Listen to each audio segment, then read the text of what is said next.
once the seeds of doubt are planted, now it's like a chance because Kendrick could just be making this up. Yeah. Or he could be telling the truth. And now you're looking around your circle like, Chubbs? No, not Chubbs. He said one of them is right next to you. You know what I'm saying? That's his right-hand man. No! Yo, Chubbs, is what he's saying true? Like, this Drake getting, let's say, taken out in this battle is detrimental to our whole country. We love hip hop.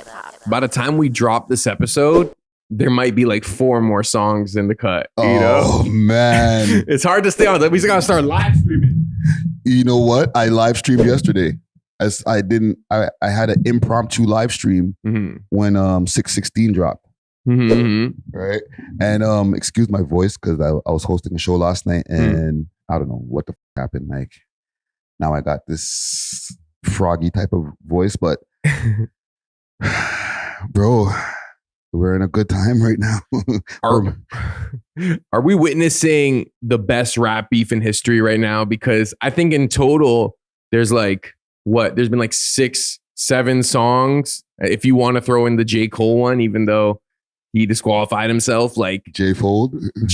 Then you can argue that the Rick Ross song is also a part of this saga. Like we probably received almost 10 type of diss songs in the last month?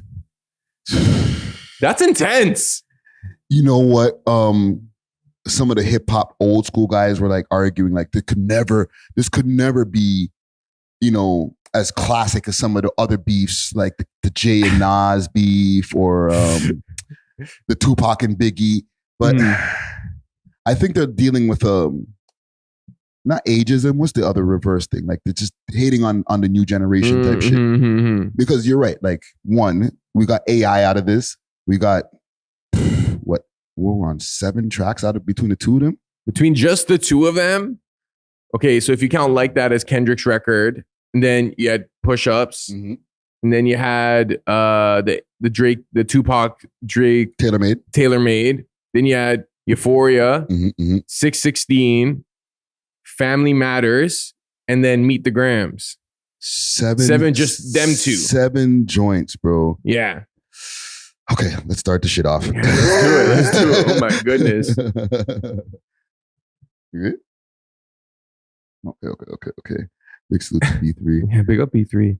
I don't even know where to start this. Okay, let's start with this one. Start with the home team. Let's start this off because we got a lot to get to. We are Buck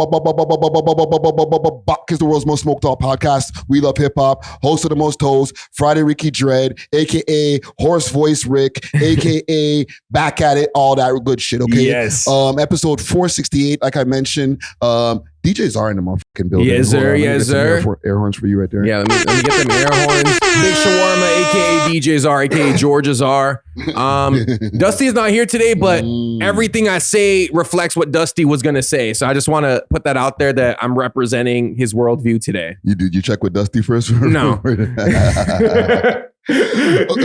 What I want to do, I want to get all the shit out the way so we can stay laser focused. Salute to the sponsors. Salute to Diamond Club. Hit them up on their Instagram page, Diamond Club _Canada. Delivery all across Canada.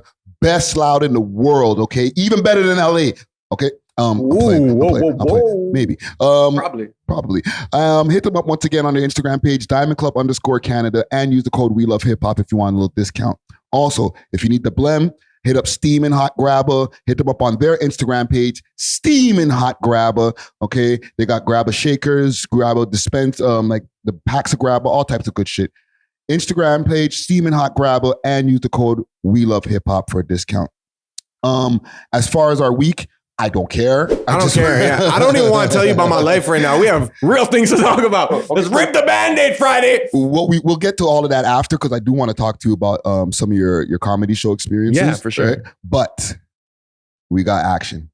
We got action, bro. One thing I want to say off top, I want to send a message quick, fast. Joe Button. Okay? Joe Button. That's my Danny from the Stop voice. Joe Button. Listen to me, fam. As a fan of your material, as a fan of the Joe Button podcast, I got to say this when it comes to this beef right here. Mm. Your opinion is not so important on this beef that I'm going to have to pay to hear what you got to say about the Kendrick and Drake beef. I'm sorry, bro. Like, I respect the paywall. I'm not trying to take no money out of your pocket, whatever. But when it comes to times where, Kendrick's responded, like he responded with the 616, mm-hmm. they were potting the same day because it was Friday when it dropped. Mm-hmm. I look today, we're recording here on a Saturday, no Joe Budden podcast because it's behind a paywall on Patreon. Okay? Your opinion is not so important that, all of your free listeners are just going to say, you know what? Well, let's hear what Joe Budden has to say. Let me go shell out some money. Like, if the Patreon followers you already have, fine. But I'm not getting your Patreon just for 1 week just so that you can kick Drake's back in or kick Kenny's back in. Like, you're not that important, bro. I'm sorry. So his take on the whole situation is exclusively available on Patreon. He didn't make it available for free. Well, he has Academics. Academics was reacting to it at the same time in real time on his stream. Mm. He called Academics on the stream. He said, yo, you need to be, what's going on? I thought you were pulling up because Academics is going to be a guest on the podcast. Mm. Here's the thing. Yes, it's cool to see Joe and Academics have a conversation. It brings back the everyday struggle. Great vibes show. and all Great that, show. right? But fam, Ac already gave us a free assessment for like 10 hours. So I'm not going to go behind a paywall to hear what he has to say with Joe Budden. As a Joe Budden fan, let me reiterate, as a Joe Budden fan, and in the end of the day, you fucking played yourself, bro. Because he reacted to 616. And where are we now? Where are we? We're 2 songs past that now. We're 2 songs. 2 songs past that. Yeah. My goodness. Yeah. So maybe it's, the paywall thing is not that important at this point when the real meat and potatoes is what came out after. Right? So here we are. No, you're right, because first of all, these artists are releasing these songs for free. You want me to pay for your take on it? Like, I respect Joe Budden, not just as a podcaster, as an actual MC. Yeah. He's gone toe to toe with Drake to an extent. Mm-hmm. Maybe not toe to toe in the same league, but they had their little beef, you know. So he definitely has like a valid opinion to speak on it. He's an expert at podcasting, at rap. But make it free, man. Like, this is a huge cultural moment right now that we're experiencing. We're going to look back at this 5-10 years from now and be like, wow, like I remember when they were just dropping like 7 songs in a week back to back. And to the old heads who are like, this is not like No Vaseline, bro. This is better than No Vaseline. Maybe Hit 'Em Up might be better. I can't lie. Hit 'Em Up still has maybe, but I think we're witnessing the best diss track saga right now, and it draws so many questions as to why, what are the intentions, how long is this gonna go, Friday? Like, there's already 7 songs. Drake has to respond to Meet the Grams. Does he have to at this point? He has to, because you know what, when he didn't respond to the last Pusha T, it was kind of like it was over. Like, him not responding made it over, but it was also like it was perceived that he kind of took an L. Maybe he lost the battle, but he didn't lose the war because he's still Drake, you know? Yes. This has, I think, revitalized Kendrick's relevancy for the youth. I think people are realizing that K-Dot is still out here. I think before he was kind of an afterthought, but now it's like he's back at the forefront of rap going at the guy. Was he really an afterthought? Like, I feel like the consensus from people who are Drake focused, like ourselves, right? And a lot of other like fans, they'd be like, oh, well, Kenny only pops out every 5 years. Who cares about him? But when he does pop out, he takes a big portion of the market share, bro. It's true. I didn't realize how many fans he had. Yes. And when he does drop his albums, with the exception of the Mr. Morale and the Big Stepper, he does numbers matching or comparable to Drake. With less work. Well, not less work, less output.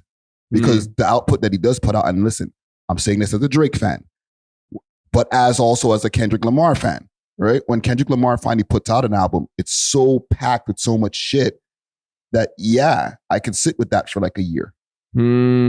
So there's a lot more substance per almost like per song or per second of music. Or per prod. Yeah, I guess, right? Yeah. Like if you want to break it down mathematically. Yeah. Like I was having a conversation with big salute to Damian Cruz. I did an interview with him the other day. And we were discussing behind the scenes. It's kind of crazy how Kendrick's fan base is like, you know, and I'm for the people in the listening audience, I'm doing like my hands as levels. His levels is slightly under Drake as far as popularity and like full fan base, with 4 albums for Drake's 10. That's a big difference in the ratio of. So who's to say when Kendrick hits 10 albums? You know what I'm saying? He's probably gonna be further than where Drake was after 10 albums. But Drake has a cultural relevancy that I don't think we've ever seen before. It's almost like he defines culture. You know, I recently started following him on Instagram. Recently, you know? I thought he was going to follow back, didn't, but it's fine. But I followed him. And like the way this guy posts is like a regular person that lives a crazy life. Yeah. Like he's not, there isn't this kind of like rapper aura to his IG. There's no mystique. He's literally like talking to you like he doesn't have 20 million followers. You know what I'm saying? Yeah. And I think that's what makes him so likable is that he's relatable, but he's also someone where you're like, I aspire to have that life. You know what I'm saying? But at the same time, it's like, oh, he seems like a regular dude. You know what I'm saying? And you know him, like, it seems like you guys have pretty like. I don't know him, but. Come on, Friday. Come on. You've spoken a few times here and there, but. But you're based on your interactions with him, like. Yeah. He's a regular guy. He's not like being a diva. He's not, you know what I'm saying? He's wildly accessible for somebody who's the biggest rapper in the world. Right? Like somebody who's arguably one of the top 3 entertainers in the world is very reachable when you can reach him. You know what I'm saying? And you don't have to be a superstar to be able to reach him. Like, yes, I can get in contact with him, but like I know people who don't do a podcast, don't have a crazy rap career, who can get in contact with Drake. Are they hot chicks? No. they're just, I don't want to say anything, but like they're just regular people or they're rappers who are aspiring to trying to get to a certain point. You know what I'm saying? And they could just contact this guy and like, you'll talk back. I wanted to say this because I recently, as I said, I follow Drake. So I noticed, you know, he limits comments on his post to people he follows. Yes. So that's its own game in itself. So obviously you're looking through the comments to see who's allowed. And my favorite thing is when you see like an unverified shorty commenting and you click and I'm like, oh my goodness. Like, you know what I'm saying? Like just a rando. It's a hot chick, you know, like regular hot chick.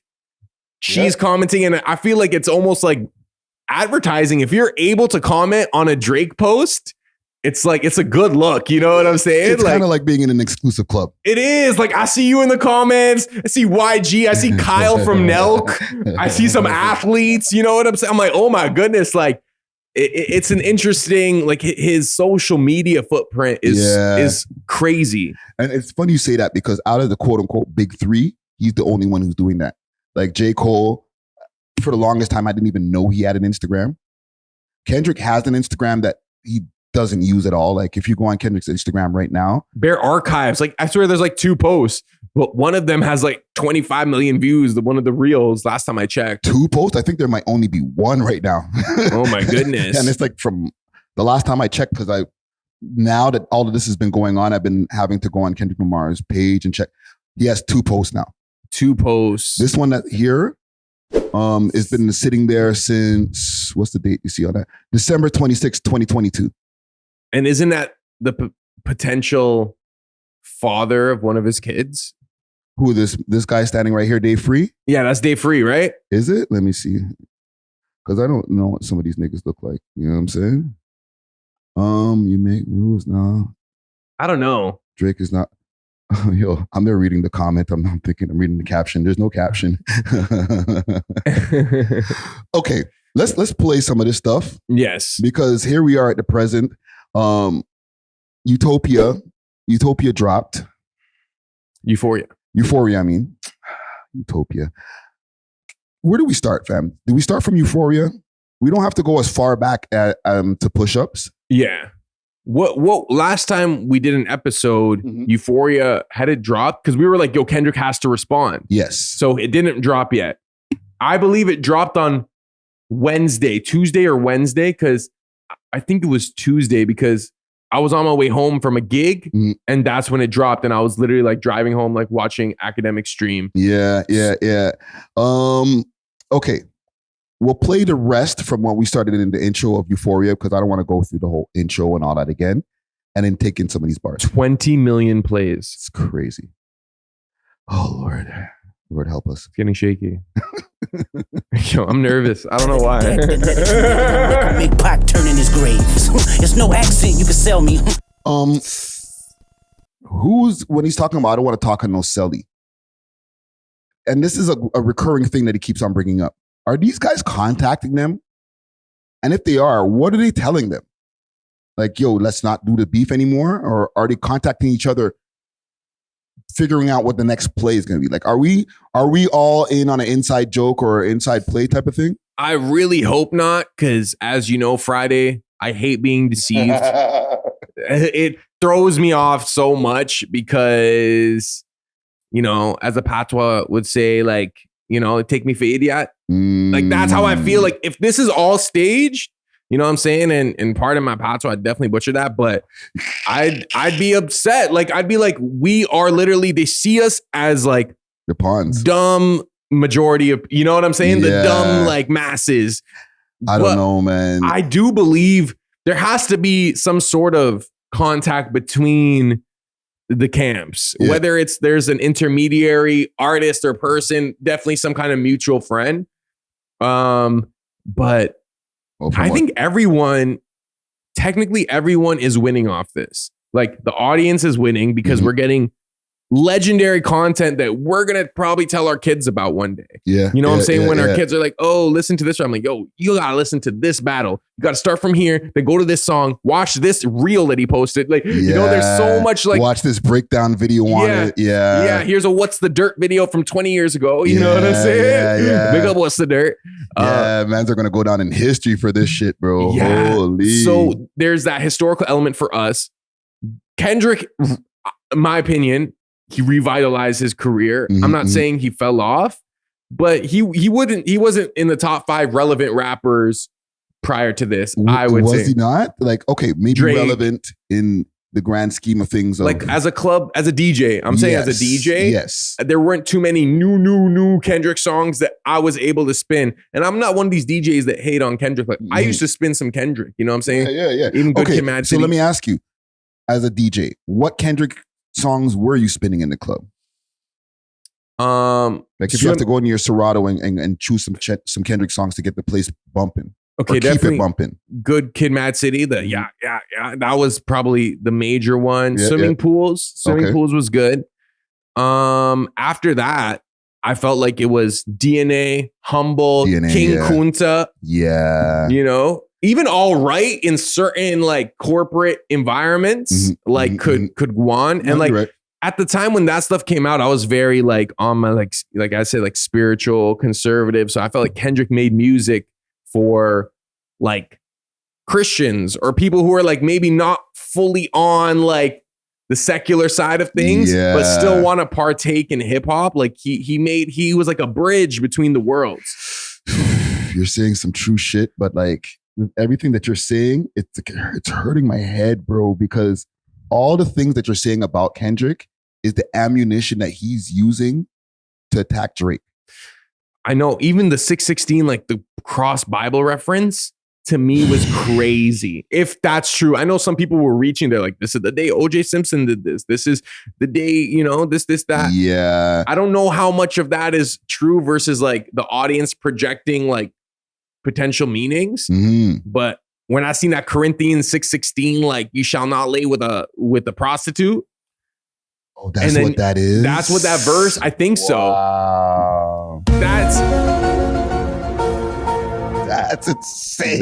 That is just like very intellectual of him. You know what I'm saying? And to take the time and really calculate it like that is respectable. Like, there's a lot of effort being put in. But yeah, like Kendrick, after that, I don't feel like he had too many songs. And then Like That, which is now like, it's a staple. You hear it everywhere. I see it a lot in TikTok reels.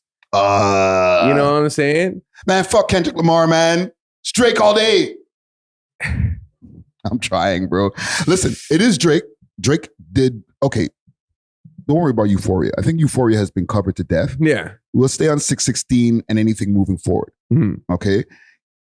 616 dropped on Tuesday, and it did a lot of people have been like, okay, what's up, Drake? You gonna drop now? Because it's kind of like he's reversed the whole you're too slow.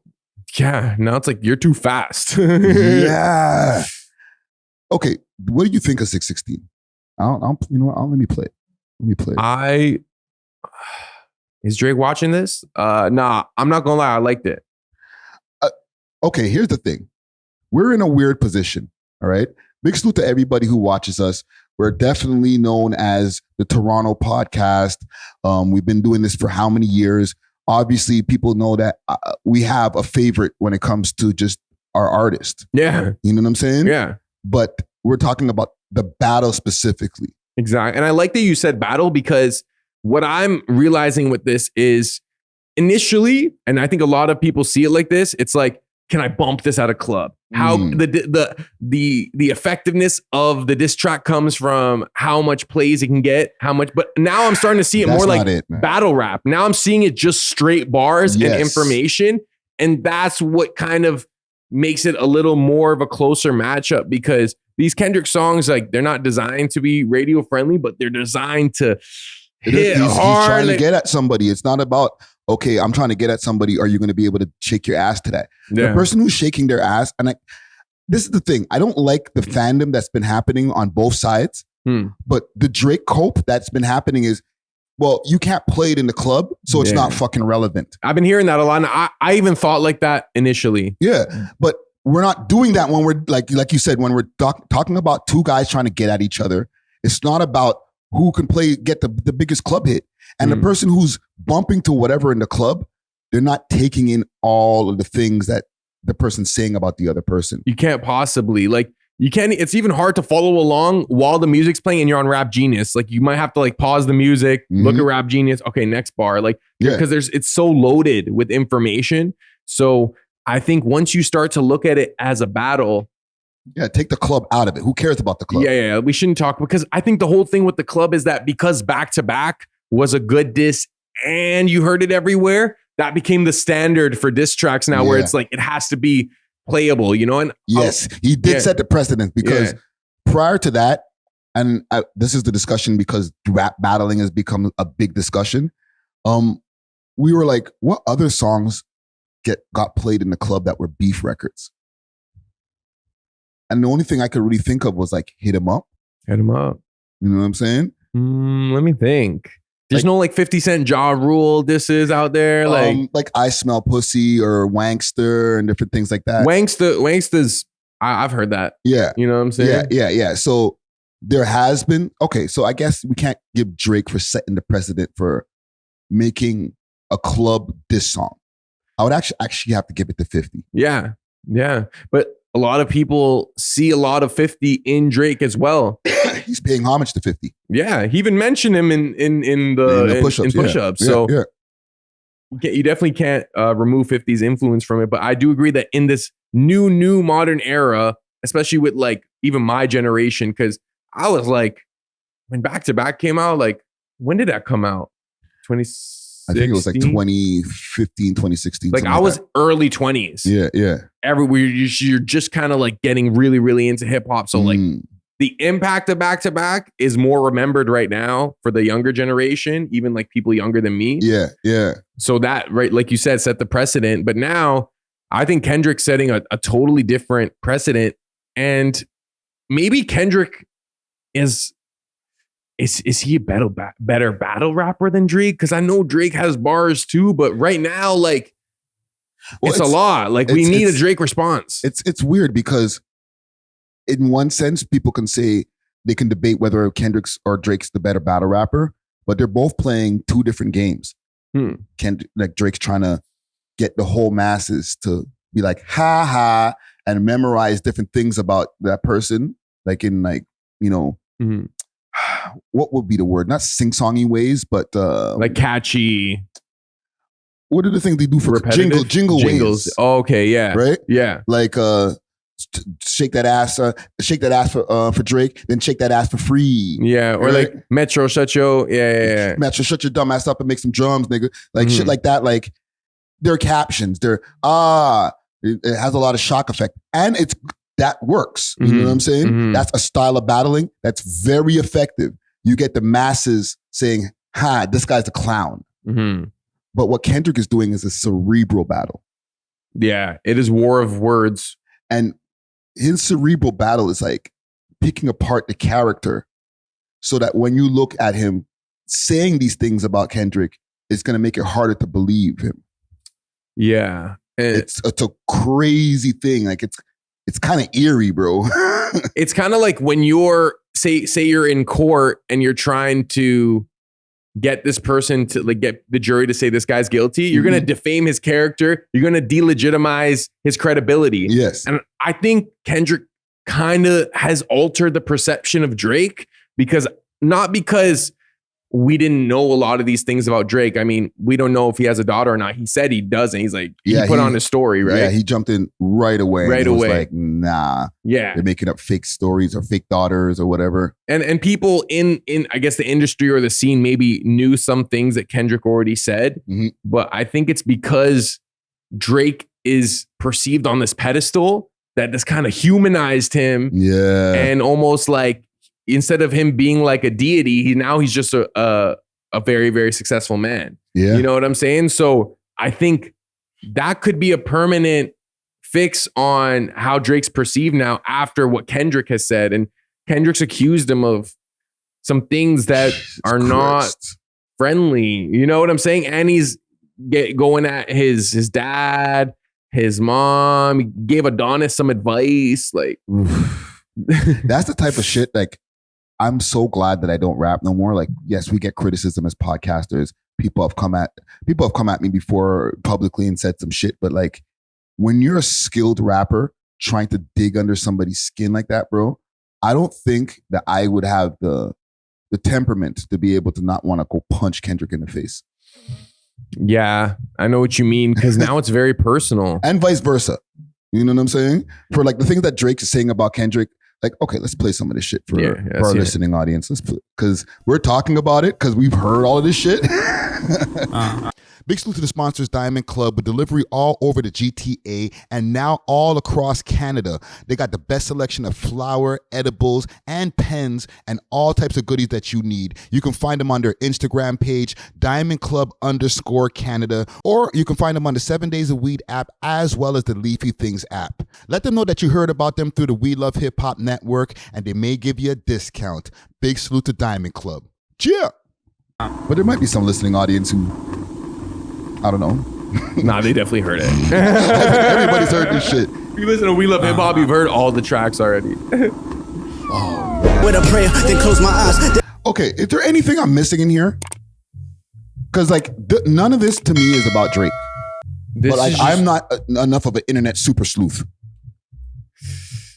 I have to sit with the lyrics because right now this just sounds like bars on bars on bars. Yeah. Especially to great bars. Amazing bars. And actually I like that like old school beats are kind of coming back a little bit. Like there's something about an old school beat that's probably a little more suitable for a diss track. I don't know what it is. It feels better. Pause. But I don't know, like you'd have to look at the lyrics because right now, surface level, I don't see anything about Drake either. But I don't want people being like, "Oh, you missed that, like you know." Yeah. Because Kendrick's rapping really fast too, bro. No, but there's a lyric video that I'm reading here. And I've heard it so many times now. And listen, I like 616. 616. Mm-hmm. However, my whole thing is like, he takes a minute to get to it. You know what I'm saying? Even like the intros, like somebody lying. Yeah. And, from a conceptual art standpoint, that's great. But from a battle standpoint, you're going to lose a few points for that, man. Get to the shits, bro. Yeah, I agree, especially with the attention span these days. Yeah. So for the people who are like, Kendrick is winning after 616, like, I think that's a little bit of Kendrick cock buffing there too. We gotta play the whole track. Like, okay. But like, I think Euphoria was probably a stronger punch. Yeah, definitely. Definitely. But Meet the Grams, Yikes. we gotta get to that. We'll bro. get to it. We'll get Oh to my it. goodness. Definition of the OVO is working for me. Oh, that was pretty direct. And that Have You Ever thing, he's doing a callback from the Euphoria track. The Have You Ever walked somebody down? Have you ever done this? Have you ever paid for the open case? All that. He was playing that Have You Ever game. He even starts off that thing like, let's play Have You Ever. And he starts doing the Have You Evers on that song. And he says, let's go back to Have You Ever. And then he's like, have you ever thought that OVO is working for me? Like, this motherfuckers.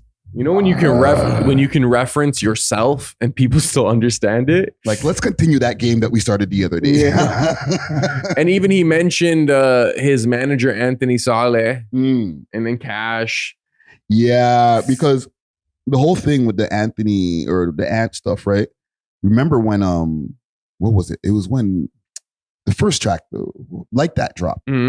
Drake started going in on the memes. I didn't even know what Kenny's manager looked like, and he kept on posting him. And I was like, this is the first time I found out what Kendrick Lamar's manager looked like. I'm like, he's Arab? Yeah. Right? So let's continue this. Fake booze whispering I that can't get over that line. You must be a terrible person. Like, that's like an indictment on somebody's character when you're like, you must be a terrible person. It's like you're not rapping, bro. Like, you're talking to this guy. Like, Yeah. if I'm like goes back to the thick skin shit, I'd be like, bro, you need to relax on the way that you're talking to me, bro. You don't know me. You know what I'm saying? Yeah, and I know that this is, hip hop and this is music, and, in music you're allowed to say certain things, but at what point does it become defamation? You know what I'm saying? Like, I'm a pretty nice guy. I helped a lot of people. Like, what the fuck? No, but these type of like the allegations they're throwing at each other, like, oh, like you beat your girl, or like, oh, you like young girls, like these are potentially defaming, reputationally damaging statements. You know what I'm saying? And it's like, you're obviously my bad, G. That's cool. That's cool. You're obviously not gonna, like sue off. Which way is this going? Okay, yeah. You're not gonna sue off a rap track or diss track. Imagine. But you probably could. You probably could at this point. After everything, the smoke's cleared, it's all said and done. Next thing you know, like 3 lawsuits come out. I didn't like what you said in that song. Song number 2, you went too far there. No, like what you said has affected my money. That too. Like, obviously, like I'm not advocating for like, let's take this to court. But these songs can have like permanent impact. Like we've seen diss tracks like end careers. But isn't that the point? It is the point. I guess that's it. Once you get into the game, like this is a part of the game. You might have to defend yourself in either a rap sense or literally physically. When 50, going back to 50 again, when 50 was desecrating Ja Rule's character, taking him apart, calling him all kind of things, making characters and saying Jeffrey on his album, the Get Rich or Die Trying album. I forget the name of the song, but he wasn't like, after this is all done, let me help you back up, Ja Rule, and good fight.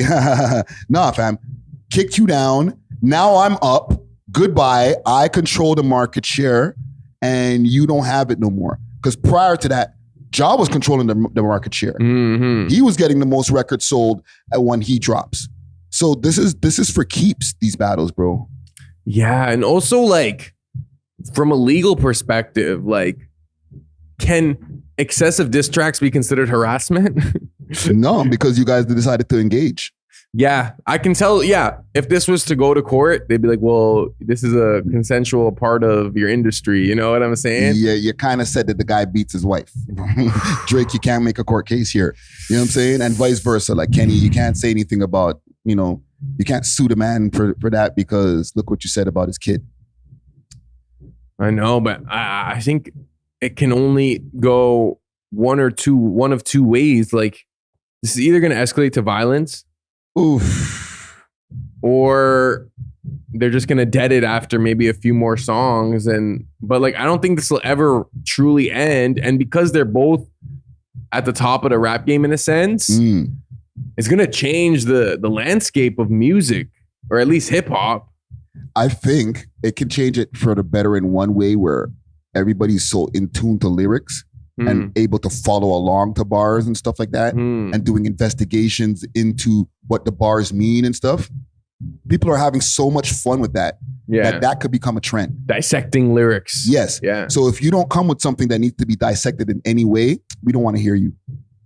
So it's too simple. Perhaps they're bringing back lyricism in an era where lyricism is widely ignored, at least from like a popularity standpoint. Maybe that's a good thing that these guys are, showing the world this like lyrical display. Yo, but even like YG from Toronto made a diss track to Kendrick. Did you see that? Yeah. Bear Mans are chiming in with the diss tracks. Eh? It's not just Drake and Kendrick. You know what I'm saying? Like, well, it ignited something in them. Like, YG has one.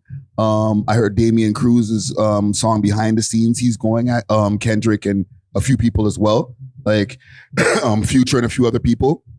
It's becoming a thing. Should we do one? You could do one. Me and Dusty, you and Dusty. Y'all all over that. You know what I'm saying? You got to do the intro. Instead of "Ooh, kid," it'll be like Friday. I'll do the outro, talk some shit. However, the only reason I would do that is if I felt like I don't like Kendrick Lamar, and I don't not like Kendrick Lamar, and I like Drake. Yeah, this is the good and the bad thing about the battle. You know what I'm saying? Because no matter what, there might be the Kendrick Lamar fans who don't like Drake, and that's fine. That's a little weird too, but they do have Drake that they played or listened to at a jam or something that they liked. So they're lying too. You know what I'm saying? Exactly. But for the most part, everybody who's taking in this battle are fans of both artists. Yeah, I agree. Right? Yeah. Like we both have our purposes for their music in some kind of way. Like you just said, like you were into Kendrick Lamar back before because you were into a lot more spiritual things and stuff like that. Yeah. Right? And as a DJ and as somebody who likes to vibe out, hang out with girls, different things like that, you're running the Drake. Yeah, definitely running more Drake than Kendrick though. 100%. But they both serve their yes. With Drake, even with the output too, and the amount of different things that he does with music, yes, you're always gonna consume more Drake music. Yeah, and you know why? It's because Drake makes the listener feel a certain way. Yes. So if it's a male listener, you feel like flexing, you feel like you got all these girls. If it's a girl listener, you feel confident, you feel like you feel comfortable enough to shake your ass or whatever. But Kendrick, I don't feel like Kendrick has that same impact in terms of what he makes the audience feel. Like for me, when I listen to Kendrick, I feel smart. Yeah. I feel like it's almost like you feel like you're doing the right thing because on a frequency level, in terms of content, he's keeping it very intellectual, spiritual. He's dropping little Easter eggs.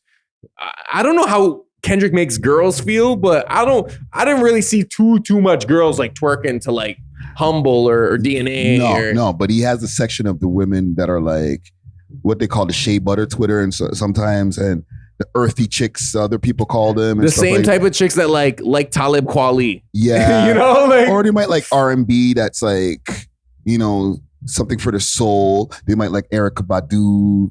You know what I'm saying? Liberal whites love Kendrick. That too. I've noticed that, especially girls. Yeah.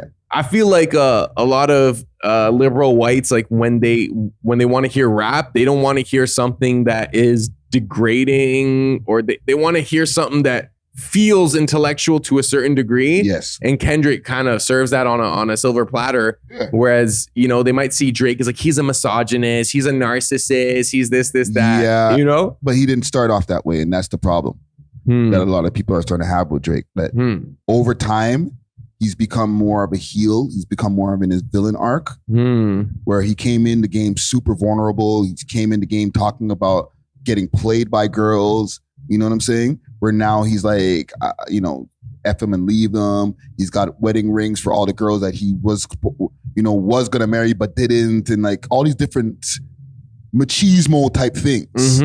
You're right. I think Jay-Z had a line where it's like, die as a hero or live long enough to see yourself become a villain. Yeah. I literally think we're witnessing that right now. Yeah. And I think it's a good look for Drake because even as you know, in WWE, the heels get the most reaction. Yes, but then the heels are the easiest target. the easiest target, but like you want to see the heel. And like a lot of people want to see Drake fail. I'm not going to lie. That's facts. I see a lot of people who are like, finally. Especially in the city. Like even here, like people who like, I didn't know like you've been preying on Drake's downfall this whole time. And now you have somebody like going at him, you know? I took a phone call on my live and I was like, well, who you got in the battle right now? And the guy just started shitting on Drake crazy, bro. Really? Listen, fam. Because we are the Toronto podcast. We are. You know what I'm saying? Oh my goodness. What's going to happen? Okay, let's keep on playing this shit, man. You deserve it. Can't twist these to tell you, but let me tell you some. That's shit like that right there. That little, again, cerebral. I've been using this word over and over again. That makes it where like, yeah, whatever, you're lying. But when you start talking about you got people in your team that don't like you, you got people around you who are preying on your downfall. No matter how much you're like, yo, screw this guy, you know, fuck Kendrick, I you know, he don't got this. You still gotta look around in the room and be like, what are you talking about? You know what I'm saying? 100%. Even if you don't move your head to look around the room so everybody sees you looking back at them, like you're mentally like scouring the room like, I wonder who the hell he's talking about. Yeah. As soon as you start to think about it, if you're Drake, once the seeds of doubt are planted, now it's like a chess, because Kendrick could just be making this up. Yeah. Or he could be telling the truth. And now you're looking around your circle like, Chubbs? Did you? No, not Chubbs. He said one of them is right next to you. You know what I'm saying? That's his right-hand man. No. Yo, Chubbs, is what he's saying true? Yo, Drizzy, stay strong. You can do this. You got this, bro. You got this, man. We are rooting for you. I'm not gonna lie. Like, no, facts. These are good tracks, but ultimately, I don't want to see Drake fall. You know what I'm saying? No, fam. I don't want to see Kendrick fall either, though. You know? Well, does one of them have to fall? To be honest, if I was gonna bring my bias into it now, no matter how much Kendrick has been coming with some solid tunes, and Drake too. Okay, because Family Matters is really good track. Solid response. Great okay? video too, and the fact that he made a video. Mm-hmm. Okay, but if I had to choose, I'm gonna have to choose Kendrick to go down, bro. Yeah, because Drake going down affects the city. You're right, and we need more Drake music. I don't necessarily know if we need more Kendrick Lamar. I almost feel like we've seen the peak. There's people who would beg to differ. You gotta understand, Kendrick is quote unquote giving you the substance music. There's people who are like, actually, we need more of that. Less of Drake. That's what some people would say. Right. No, but you're right. Drake has the city on his shoulders, and with Tory Lanez, his situation, right? Even though he's from Brampton, he's from Toronto. You know what I'm saying? Yeah. The Weeknd. Weeknd's already a switch sider, bro. He's an LA guy at this point. And like, it's weird because he's from right around here. Yeah. And he doesn't really like rep the city, but he does things for the city too. Bro, if Kendrick goes out, and listen, I don't want any of them to go out for real. I just want them all to have, their careers to flourish afterwards. But if anybody was to go down, let's say Kendrick goes down, they still got Schoolboy Q. They got the West Coast has been stamped. They're like the second home for hip hop that got stamped back in the days. Like, they're all right. They'll be fine if Kendrick Lamar loses the battle. Toronto, we're still new frontier. We're still new territory, bro. We're still trying to break through. Yeah. Okay, we can't and we produced the top rapper in the world. Yeah, and if he's not there, we literally have no one. And if he goes down, and now you're a Toronto rapper, you're like, it makes it unpopular to be a Toronto rapper. Exactly. You're gonna just have to start claiming Canada as a whole country. Like, yeah, like this Drake getting, let's say, taken out in this battle is detrimental to our whole country. Oh my goodness. Talk about it. That is a crazy statement, but you're not lying. It's not wrong, bro. Like, they already don't like us like that, bro. Okay? They don't respect us. Yes. It's already like, aren't you guys the polite Canadians that say A all the time? South Park, all these different places have made fun of Canadians on N. So to have somebody in the hip hop Black American music game who's dominated it for more than 10 years coming from Canada has never happened. Probably may never happen again. But Drake gave us the hope that it can happen. You know what I'm saying? Yeah. Now, if the perception has changed that Canada's a joke again, including Drake, I don't know what we got to do to get another rapper through again, bro. Yeah. You're right. I feel like in American pop culture or even urban culture, like Toronto, look at the Toronto affiliated acts. All right. Tristan Thompson. Mm-hmm. Okay. He's known as a serial cheater, kind of. He's known as a fuckboy. Yeah, exactly. Tory Lanez, who is known for shooting Meg Thee Stallion. He's a allegedly. foot shooter. The Weeknd, I think he has respect, but he's known as a druggie. I think that's the perception. And then you got Drake, who is in like an American pop culture sense, almost perfect. Yeah. You know what I'm saying? Like he's friendly enough for the award shows, for the mainstream, but he's still like cool enough that people are listening to his music in both the urban community and like middle America. Facts. You know what I'm saying? He's a likable individual as well. So it's like, we got 1 for 4 right now. You know what I'm saying? Yeah. Then if you want to throw Biebs, even though he's not like from Toronto, but like he's probably affiliated in terms of perception. He had a degenerate phase at one point, but his music is very well respected. Yes.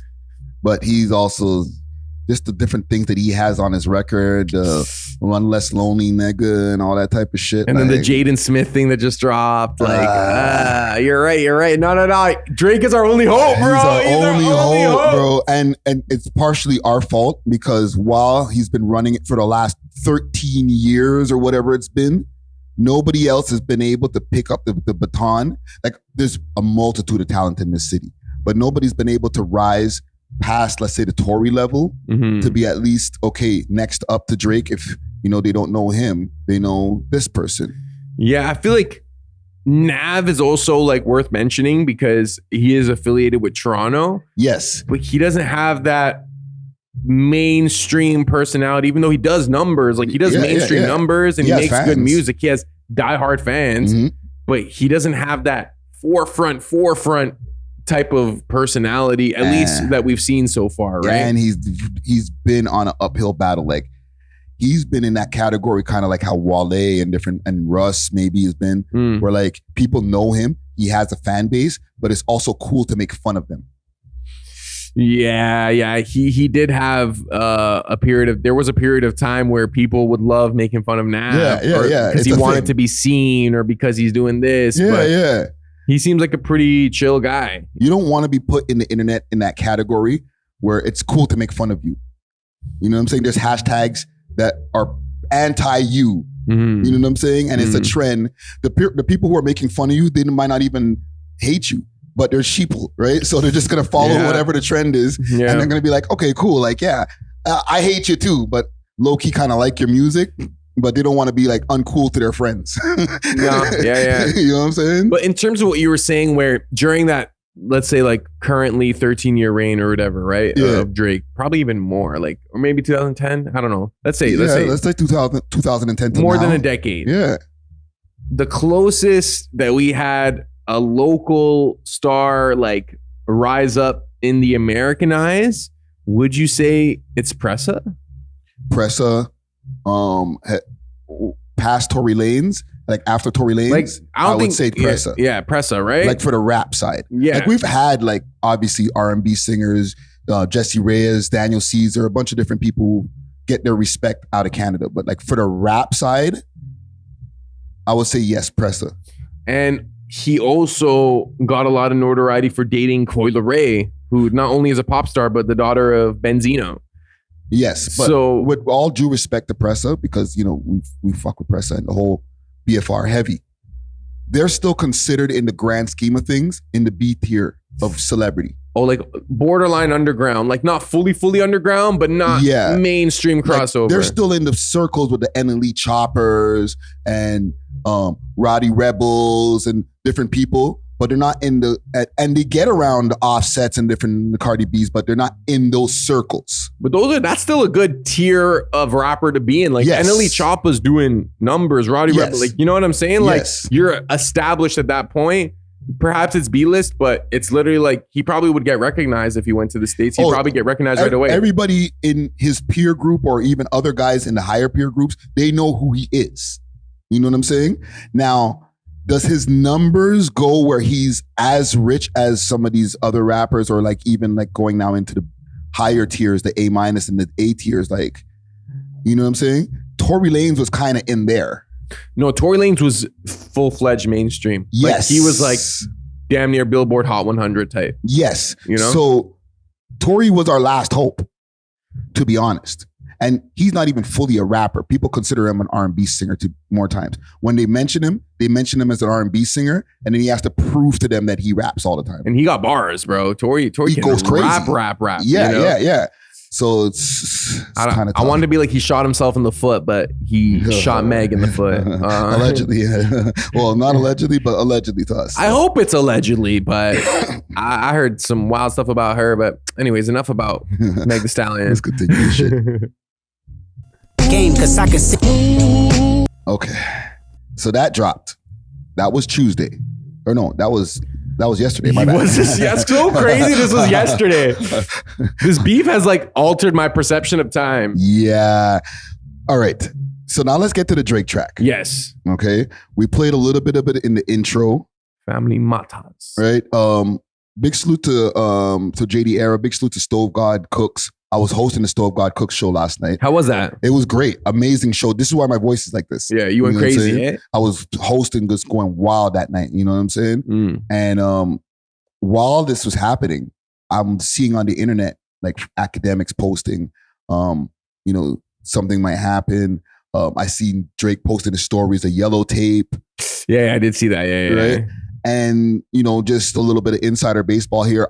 I even went for some confirmation. You know what I'm saying? You DM Champagne Poppy is what you're saying. I sent a quick just to see like is it happening? I didn't ask too much. I just want to know, is it happening? Mm-hmm. Okay. And 2 twos, yes, I got the confirmation, and then it right away happened. Yeah. Right? It was like, I think close to midnight. It was literally like 11:40 because I remember you put in the group chat like, yo, it's gonna go down tonight. Yeah. And I was like, wait, what? And by the time I sent that, I think it was already out. And it was going. First I heard it on Academics live stream. Yeah. Then I was at Habibi's last night, and they were running it on the TV. Like they ran it like at least 2, 3, 4 times. That's crazy that you're in Habibi's like spot that this man has mentioned on records before. Come on. I got I've been going to Habibi's, but he used to go to the old Habibi's like on Kennedy, Ellesmere-ish area. This is a new one, but yeah, man, he literally. At one point, Habibi's was just straight Drake music, but now it's a mix of like Drake, Arabic music, and Punjabi tracks. That's crazy that the track drops and everybody's in Habibi smoking shisha, doing whatever. We're literally studying it, and everyone's like frozen. It's like watching a live sporting event. Wow. I swear that's how it felt. For real. Yeah, like I almost wanted them to throw the academic stream because it felt like primetime television. Like this is more I guess juicy than like a sporting event, there's so much on the line. And it feels like it's in real time, like a sporting event. Yeah, it's literally live because you're looking on his IG. You see like 18 minutes ago, he posted a story. Now there's like 1 million views on his, you know what I'm saying? Like, you know what's crazy? I'm there at the event doing the hosting and I seen the posting. So now I'm not in front of my laptop. I got to do everything through my phone. Yeah. I'm chopping up videos. I'm grabbing back the mic. Yeah. Then back into my phone. People are performing. I'm still in my phone trying to get the slides out from my post. I was like, this is crazy. Do you remember when Nas was doing a show and then he announced Tupac's death at his show, like at one of his concerts, like live, like he's like, yo, I just want to say right now, this, that. Did you have a moment where you're like, guys, we're doing the show, but Drake just dropped, like, did you mention it? Or you had to you had to keep it professional in a sense? I spoke to DJ Law, big salute to DJ Law. Mm-hmm. I was like, yo, this is crazy. This is happening right now. And I was talking to JD Air. I was like, yo, this is happening right now. And you know what I mean? Like, oh shit, this, you know what I mean? But we're all preoccupied. One thing that did happen, okay, and we're gonna play Family Matters in a minute, right? I did I guess, what would you call on-site survey with the crowd. Oh, okay. Right, and I asked them, as the time with Push-Ups and Euphoria, those were the 2 songs that were in question. even though 616 in LA had already dropped, I just wanted to know between Push-Ups and Euphoria. Mind you, we're in the Stove God Cooks show. So it's man a man, super grimy hip hop, only hoodies and Tims and whatever, okay? A lot of like grimy white boys in the front. I asked, who's fucking with the Push-Ups Drake song? At first I heard a couple of boos. Boos in the city. I was right downtown on Bloor Street. I said, what's going on here? Let me hear it again. Drake Push-Ups. I got a little better response. Then I said, what about Kendrick Lamar's Euphoria? Yeah. I'm gonna grab. Hopefully, I can have the tape that I could put into the video. I was like, listen, I don't know where the hell I woke up and ended up on a stage here. I don't know if I'm on Crenshaw or something all of a sudden, but I thought we were in Toronto in this motherfucker. Like, this is not good. How would you describe the demographics of this event in terms of like the ethnic splits? Is it like a mostly white show, mostly black? Is it like 50? It was 50-50, I would say, for this show. Skewing more like 60-40 on the white side. Okay. You know what I'm saying? Yeah. But like it was grimy guy hip hop night. You know what I'm saying? So at the same time, it's the wrong people to serve it. Yeah, like you're asking like the angry lyrical rappers, do they prefer Kendrick or Drake? Like they're obviously, because these guys see Kendrick as like almost like a contemporary, because they're also like on some super lyrical stuff, you know? Especially if you're not like on a hood type of vibe, but you're still lyrical. Yeah. Kendrick is like your guy, whereas you might see Drake as like the end all of hip hop, like the reason why hip hop is watered down. You know what I'm saying? Antichrist for them. Literally, yeah. They do not like him, and that's the thing with Kendrick stans, which is weird. Like I know like Drake stans are like, some of them still like Kendrick, but Kendrick stans like resent what Drake represents, because they think Kendrick is almost the antithesis of what Drake is, you know? What hip hop should be, and Kendrick getting that lane gives them hope. Exactly. I could be a super lyrical rapper that's talking about some conscious shit and be a famous person. Yeah, because there's been moments where it's like, oh man, but I'm like a lyrical rapper. It's like, well, what about Kendrick? Like that's always, you know? Yes. What about Kendrick? See, look at him. Look at Kendrick. He's look at J. Cole. Right now. Look at Kendrick and J. Cole, you know? Yeah. That's a tough one. Okay, let's run this tune here. Let's go. Family Matters. It ain't me. You better have some paper. Poor Cole. Cole's just getting little jabs like, you little give up artist. J. Fold. J. Fold is crazy. I feel like he's not just doing what everyone wants him to do. So you got to respect him for standing on business and willing to risk his career to stand on business. Yeah. But Cole, like Drake's not treating him nicely. Like Kendrick kind of said like something like, you know, Cole, my brother, and I love you still, and da-da-da. Drake's giving him the like shrug treatment, like, bro, you're a goof for that. Worker, that shit fake T for his main squeeze.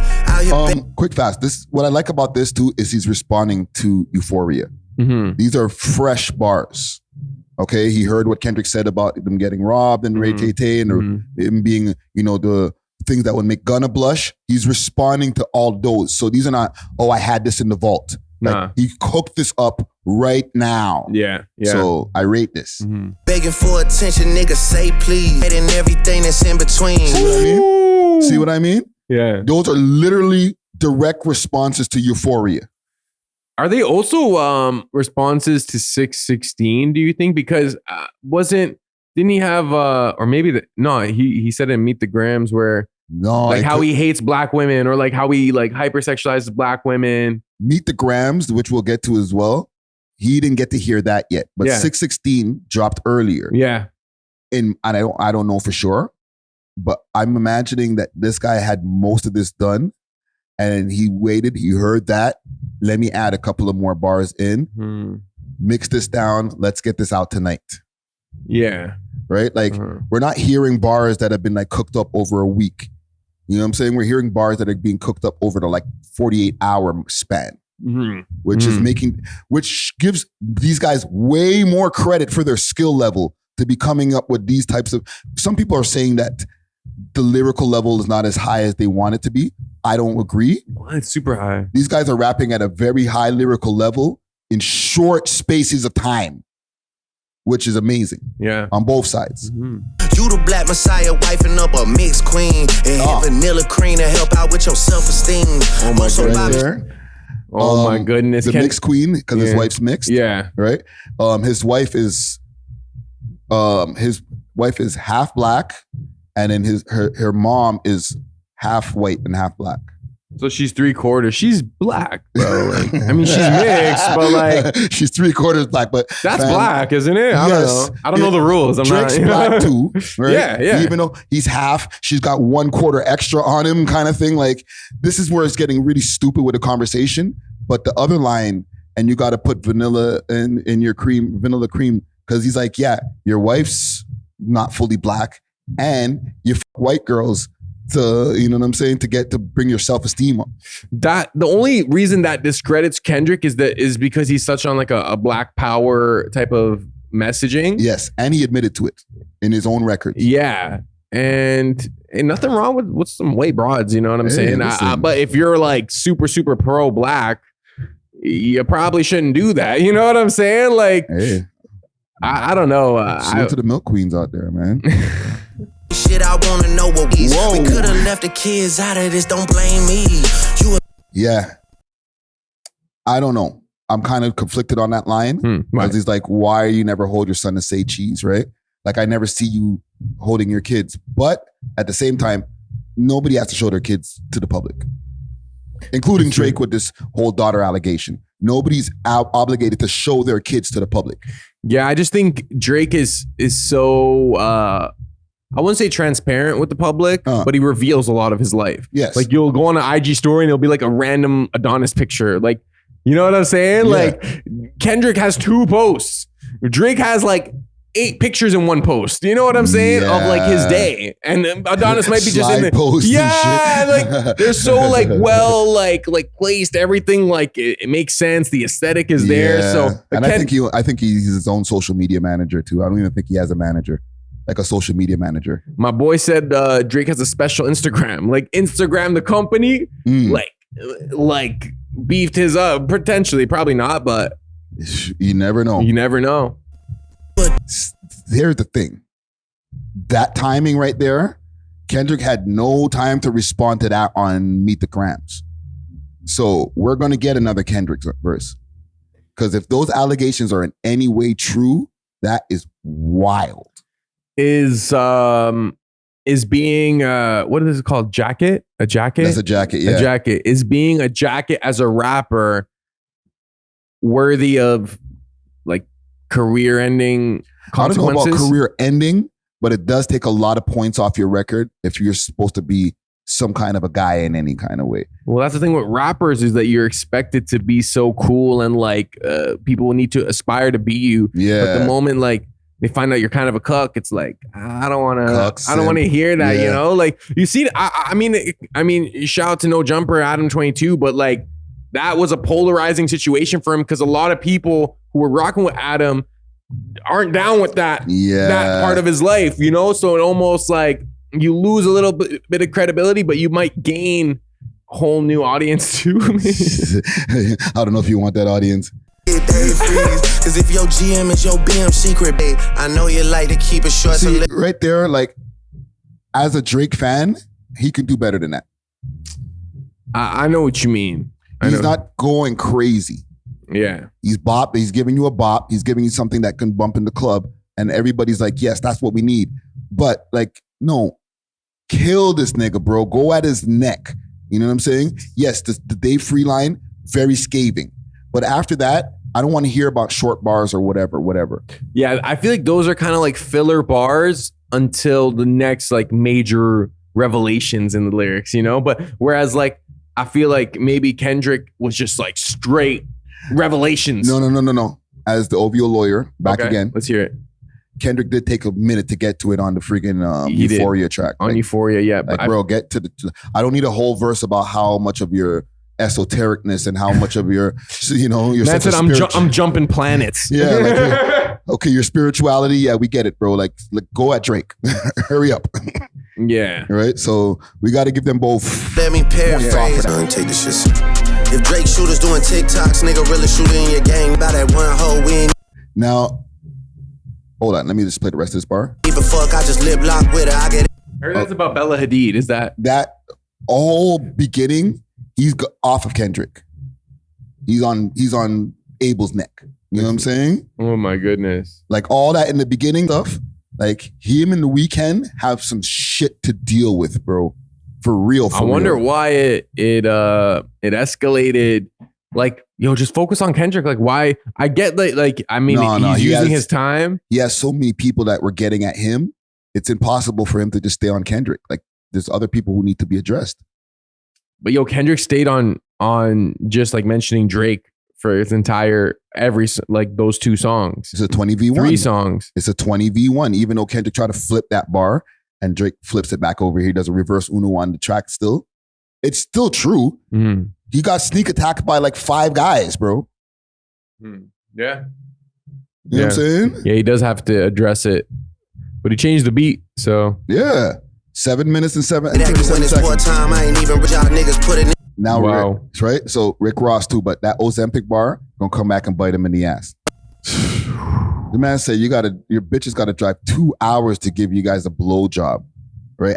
After you pay them, you know what I'm saying? Because that's a stunt too, man. Remember, like his house over here in Bridle Path, you don't have to go like miles to go see this guy. It's very much in the city. You could just drive up and then go through the gate. Yeah. You know what I mean?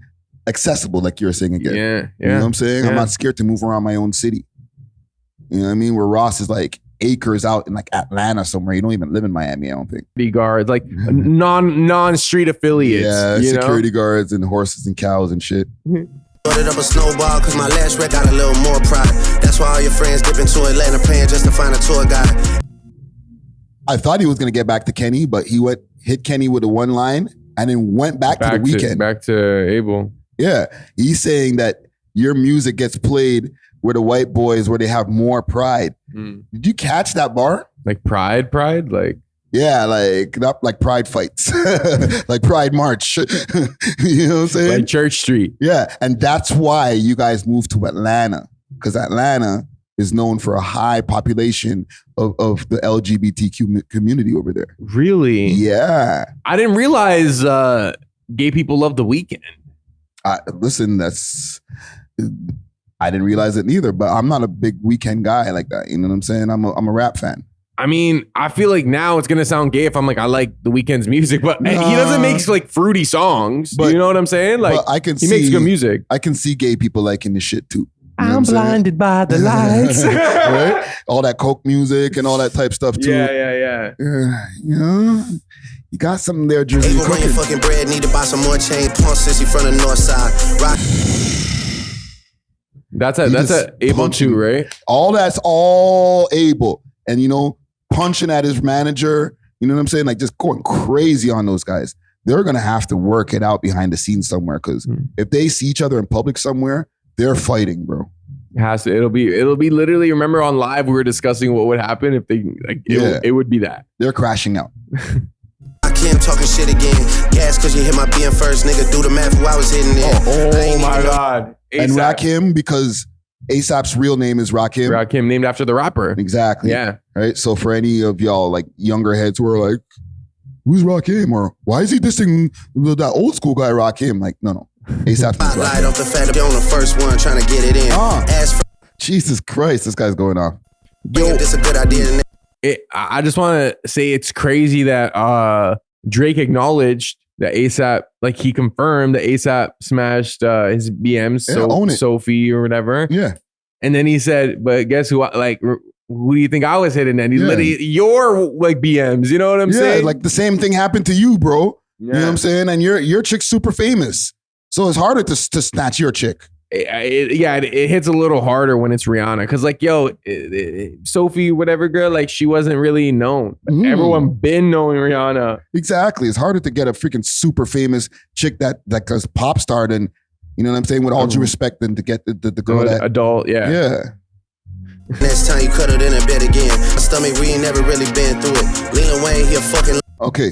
Was that a Plush reference or no? Because he didn't say "sick to my stomach," fam. It is a kind of a Plush record. Big up Radice and Umar at Seeking Success, because they posted that, and when I first heard it, I thought it too, but I'm like, oh, like you know, they would have said, he should have said fam if he really wanted to you could have stuck drive the landing. and like that would have changed their whole career. You know what I'm saying? He might not even be, but like for us, we're just going to keep the story that way, man. Yeah. And I think Kendrick said sick to my stomach too in one of his songs. Sick to my stomach is a saying, It's a saying, but like, I feel like it's, at least for Toronto people, it's like very tied to like Plush. It's ours now. Yeah, big up Plush.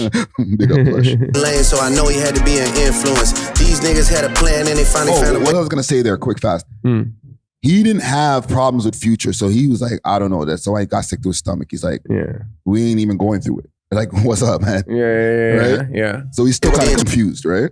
Do it. 2 separate albums, body and you know, Rick reading my Miranda rights. I'm going. He's giving bars. I'll tell you one thing. When I was listening to this in real time, like when I was like leaving the venue after the show last night, I was like, whoa, the boy's going crazy. Nah, he's pissed. He's pissed. No vacation, I hope next phase, right? Come get this ass whooping, I'm handing up. Craziest advertisement. Crazy. They were already booming with Kendrick, and now you literally have Drake buying your food. New Ho King is the spot. I might have to go there tonight. Yo, fam, New Ho King, from their perspective, they're probably like, what the hell? Like, I seen a little news blurb on them, and the guy was like, yeah, I love Kendrick Lamar. New Ho King. That's right. I'm trying to learn how to sing the song now. Johnny Lou is the But you love Kendrick Lamar until Drake walked into your restaurant for real. I want to see the new special on that on Monday. Yeah, and they closed off the restaurant. He probably gave them the most money, most cash they've seen at once, you know? Yeah. Like, oh, you love Kendrick Lamar? He probably watched that same City News special. You love Kendrick Lamar? Yeah, I'll be right over. it's like, you guys love me now, right? Yeah. But this chain that he's spinning here, Wagwan here. Tell me about this chain, Friday. I don't know about it, man. I don't know. Also, they bought back up Sizzlack, R.I.P. Sizzlack. He's been back up in the story, okay, because Sizzlack did his last video, Realist in the Six, at the New Ho King. Okay, big up to Academics. He's been using some Toronto documentary channels and stuff like that to do some of his research. So I love seeing him have like one of those Toronto videos above him doing his research. But yeah, that whole story started coming to resurface again with, you know, him dying like a week or so after his music video dropped, them saying that he allegedly was one of the people who robbed Drake at the New Ho King back in the days. So like, there's a lot of mystery that's going on around this whole story, fam. You know what I'm saying? We don't have the time now, but we're gonna have to deep dive into this on a live or something, bro. I'm out, you sue me and get that shit down. You got the Tupac ring on some kind of contract, right? Yeah. But then there's these 2 birthday cakes. Happy co-parenting, happy divorce. Oh, is he? First of all, it's so funny that he ordered custom cakes. Imagine making that call for Drake. Like, yo, but you're probably like sending your assistant or something to be like, yo, I need 2 cakes. One of them says happy co-parenting, happy divorce. And these don't look like this looks like you got it from like Metro. You know, when like you can buy like custom birthday cakes from like Metro or Loblaws. Quick longos will move. Yeah, like he probably didn't only spend like $40 on those cakes. Yeah. You know? But there's some kind of sub that's going on in there. I think he's claiming, or he's letting people know that Whitney and K-Dot are on. They're about to divorce. Yeah, Shaky Rock. Losing perspective on beef, he already won. You tell me what all that is inside information, insider baseball right there. He's talking about the names of the people. He wants the internet to go do what they need to do now, pull up who these people are, you know what I'm saying, do the reactions.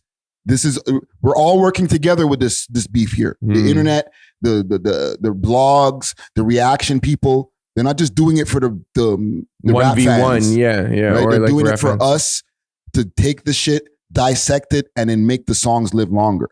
Pay attention. shouldn't say, but fucking my nigga is already cute. Unless you don't want to be. You get that? There's only Big D in this video, and there's video proof. I think they're talking about the video of him jerking off. Right? I'm pretty sure. Hey, yo. I mean, far like. I can't find my Ayo anywhere. There it is. Yeah. Right? He said there ain't no big three. It's only Big D in this vision. This guy's an asshole.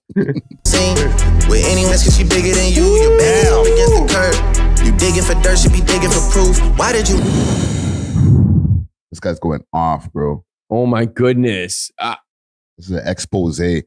Like, no matter what the Meet the Grams is supposed to have done to Drake's reputation that people are saying, this has done a lot of damage. Kendrick is going to have to respond to this. No matter what, and this has come up. There's videos coming back up of him responding to the allegations that happened back in like 2015 or something like that. Of him putting hands on Whitney? Yes. Wow. The internet is doing their work. You moved to New York. Is it because you live actually white? Whoa. Top will make you do features for change. Get on. Who's this guy that he's talking to in the back here? Look at this. Breakers and rap for the whites and wait. You headed to Lala with all of my. I guess that's the club in LA. He probably already went already. He has a video in the boat. But who is this gentleman that he's talking to? Who is this? Yeah, who is this white adjacent borderline He Hells looks like a Angels white guy. blood? He kind of looks Latino too. Yeah, you pulled the HAs out there. I didn't even think about that. But now that you brought it up, holy. He kind of looks a little Latino, right? No. Oh, the HA? He's a HA. I don't even want to say the full thing anymore because now the things are creeping up on my spine again. My hairs are creeping up again. But I didn't even think about that last night. Could it be? Tats, and I don't think he's white adjacent. I think he's fully white. He's a full-on Caucasian. He's full Caucasian. Caucasus Mountains going on over here, bro. You think so? You think he's just having a chat with just one of the HAs? Bro, like they're showing like different video shots of him just talking. And they're not like animated. They're just like having a conversation very calmly. Randomly in this video. Like, what's it there for, fam? And everything's intentional here, it's safe to say. So is this a guy who's ready to slide for Drake? I don't know, fam. He looks dangerous. I'm not. Again. When you see a white dude with a bandana and a front neck tat, he's got a full. the throat, bro. Like, nah, this guy's fearless. I think I see barbed wire there. Oh, no. No, I fear no man, but I'm scared of this guy. What are they saying in the conversation? This shit gotta be over by now. But look at the intenseness on Drizzy's face while he's having this conversation. Look at this. Like, they're having a conversation about this. I'll play it without the music quick fast. I wish there was like those interpreters that can like mouth read. There's somebody already doing it. The internet is already on it. Whatever we can think of that we're just like too grown or just don't have enough time to do, there's some internet super sleuth that's already sitting there who's figured out, did all of the, what did they call that, mouth reading? Mm-hmm. They did all that. Oh, we just have to go home and go watch some YouTube videos. I gotta look at that, yeah. I haven't seen it yet. You haven't seen it yet, but somebody's done it already, bro. You know what I'm saying? Yeah. The internet is, the force is strong with the internet right now, bro. Just follow me, right? Because nothing you saying could bother me, right? I get off the plane like, and look, nothing is... What are they talking about, fam? Look at the intenseness in the man's face, bro. You know what I'm saying? Yeah, he's not acting. This is... Like, they're having a real conversation. Well, that's the thing. He may be acting because, like, what? You're going to just get somebody just... Like, they're having different camera angles and shit. No, but clearly, this is somebody of some type of relevance. Somebody that people know, because he wouldn't just hire a random actor to, like, do this scene. Yeah, and, like... have a combo. And like the red bandana, I don't know if the HAs, like, do they do Bloods and Crips in the HAs? I don't know either. But it's clear that this guy has a bunch of neck tats and he's white with a bandana. So yeah, that is dangerous. Spooky hours. Change. I handed the lala with all of my iPhone by now. Oh, he might be a Mexican guy. He might be in LA. He could be an LA blood. Oh, what? He Kendrick's has a home probably in LA. Yo, Kendrick's probably if Kendrick probably knows who this is. Yo, these guys are sick. Anyone out here that's calling it right? Yeah. And now he's showing this ring. There's nowhere to hide. It ain't what it seems. You did.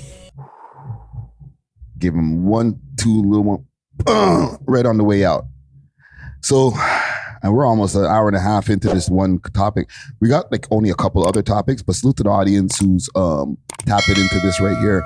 So before I can get to the car, okay, continuing my night last night. Before I can get to the car, I seen Twitter or X start going crazy. I'm like, what now, man? What now? Yeah. And I see Meet the Grams. Big salute to Steamin' Hot Grabba with a variety of different Grabba flavors and dispensers. They got red rose Grabba, that red herring Grabba, and peanut butter. Hit them up on their Instagram page, Steamin' Hot Grabba, and use the code WeLoveHipHop and receive a discount on your order. Again, you can find them on Instagram, Steamin' Hot Grabba. Now let's get back to the show. Cheer. Before I could leave, Czar, I'm sitting in the car, chopping up the video once again. I'm like, the motor's running on the car. I'm like, preparing my caption, preparing the thumbnail. I'm like, oh my God, these guys are giving, thankful, good work. But bro, like, it's all dropping in so much, like, it's like you're in a minefield, bro. Yeah. You know what I'm saying? So let's take in this song here. Yo, could you pull up a rap? Is there lyrics on this one? There might not be. You should pull up Rap Genius. Yeah, I'm gonna pull up Rap Genius on the side here. Yeah. But this picture right here, this was on the cover of 616. Okay, but a smaller, concise version that I couldn't see the whole thing, and I thought it was a Raptors jersey, but it's this shorty collection, right? Yeah. And there's a bunch of different pills on there. There's Ozempic, and then there's some other types of pills. There's a receipt for like a bag or something like that. The Maybach gloves. All these are Drake's different prescriptions. And apparently, this was all found from a bag that was stolen from Drake during like a flight or something like that once upon a time. Oh, so this is kind of a gangster move right here. Like, this is like, yo, we got your stuff. It's like posing with someone's chain. Yeah. So this is what this is. And I've seen this from Twitter because people already have the close-ups. Father, let me my be honest. God. It takes a man to... How do you start a song and start talking to the man's youth, bro? I'll reiterate, I can't be a rapper. I wouldn't want to hurt somebody. It's a violation. And I mean, I guess it's rap. There's no rules. But I always thought like kids and mothers were like off limits. Not this one. Yeah, no, this one. This is crazy. Dear Adonis. Be a man, your dad is that man in the head, son. Bro, did T.I.'s boy piss on Drake's leg? What happened was they were in a theater or something like that. Yeah. And I guess where he was, the angle that he was at, and T.I.'s boy was like super drunk and he started peeing, and a little bit of the drops hit Drake. It was like a big thing on the news. Yeah, no, I or went not the news, but like when I saw the Rap Genius, because other people have mentioned like him getting peed on. It wasn't like the man peed on the guy. It was like he peed and some of it got on him. Yeah, and he was peeing like in a place that he's not supposed to, and because Drake and other people were downwind. Okay, that's different. That's like if someone vomits right next to you and it gets on you, like you can't control this guy's. Yeah. You know what I'm saying? No, like it's not like the man was like the way they're making it sound, and obviously in rap beef you got to make shit sound more salacious. Yeah, but like he's making it sound like the man was standing there and just peed on Drake and peed on his leg. Like, nah, bro. Yeah, because you know what I was thinking? Like the way it sounded was like he was directly peeing on his leg and Drake didn't do anything about it. No, I didn't know it was like, yo, he was probably peeing in a public place and Drake happened to like. He was like at an award show or something like that. I forget what the story is exactly. The comments could let us know. But like he was near the vicinity, and I guess he was in a higher tier of the thing, and then some of the pee went down. That's what it was. It's not that serious. Never fall in the escorts. Do some push-ups, get some discipline. Those are some heavy digs. Them corners like your daddy. What are you gonna say? So is Adonis considered a black man? Essentially. He's a one quarter. One drop rule. So how far does that one drop rule? Like if Adonis has a kid with a white chick, is that kid still black? I mean, technically for some people they would consider him black because the father's father. Yeah, that's where the whole conversation's starting, fam. There's a whole side of the internet, like podcast, Twitter, that are having long form discussions just on the race part, bro. Off of these battles. It's very interesting that like race was brought up in this, and this is even just race, more specifically being biracial. That conversation has become hot again, bro. It's crazy. They were light skin versus dark skin. It's coming back. Who can say the word nigga? All types of shit is becoming a thing. did. Fuck what Ozempic did. The who he is a huge favor. I think you should ask for more paper and more paper and more paper. Jesus Christ. That right there is a stinger because like it is a thing that fathers come back into artists' lives and they're like, yo, let me get some money. And there has been questions about like, Dennis Graham's intentions. Like these things have come up in like different conversations, not behind the scenes. I'm talking about like mainstream podcast talk, radio announcer talk, all that type of shit. You know what I'm saying? Yeah. So like the way Kendrick's going at him, he's not trying to hit him with like bars that are like in your face, ha ha ha. He's like, listen to what I'm saying. It's very thoughtful and like, you know what? He didn't really disrespect Drake's mom. No, not at all. So there's still some type of honor among thieves in the situation where like he's going in, but like he was very respectful addressing Adonis and his and Drake's mom. Mm-hmm. Dennis not so much. Yeah. And then but like it's interesting. It's almost like you're being nice, but you're also like violating at the same time. It's a very like psychological battle. This is his tailor-made freestyle. Mm-hmm. Right? Makes sense. Right? Without the AI using different people to speak through, he's speaking to different people about Drake. In like letter format, dear this, dear that, dear this. Jesus Christ. Blaming you for all this gambling in that battle. He should die so all of these women can live with a purpose. That right there, it's like a wild, weird kind of threat that he made right there. Because people are like, yo, they're talking about, why don't you guys keep it hip hop? You know what I'm saying? Like, it doesn't have to escalate to violence. And then there's a lot of people who are like, this is the lyrical battle on such a high level. Don't worry, it'll never escalate to violence. But Kendrick is saying in that bar, he's willing to kill him for those kind of reasons that he just mentioned that I won't re-mention here, but like that for those types of reasons. Yeah, like the way he set it up is like, it'd be a good thing if I killed him. It's a justified kill. Yeah. Ugh. Oh my goodness. Been in this industry 12 years. I'ma tell y'all one little secret. To any woman that be playing this music, know that you're playing. That's a response to the Drake video that we were talking about earlier. So what he's saying is like all these, not just Drake, but the industry, they have these like freak offs. Yeah. Borderline. And like Drake revealing that video or that video leaking was almost like an advertisement to come like party with Drake. Yeah. Oh my goodness. That's crazy. And your sister, or better yet, selling your niece. I'm sorry that your father not active inside your world. He don't. Okay, so here, this verse here for the people who are not in tune. He's going and he's talking to Drake's alleged daughter. Quick thing on that end of that last verse. He's digging deep, man. Okay. And the timing of this, because it dropped after, wow, I'm just looking right now on YouTube, is trending number 2. That's crazy. Wow. The timing that it came out after Drake's Family Matters, it kind of forces Drake to have to respond. And simultaneously, it killed whatever momentum Drake built with Family Matters because it was an anticipated drop. He dropped it with a video, a well thought out video. And Kendrick didn't even let it breathe. He's like, no, now this is going to be the thing you have to talk about. Now you have to, now Meet the Grams is officially the last part of this rap as of right now. So it's like, forget Family Matters. That's old news. That was an hour ago. No matter how much I love how everything like we can get all this music, I don't love how I don't want to have to pick a side, bro.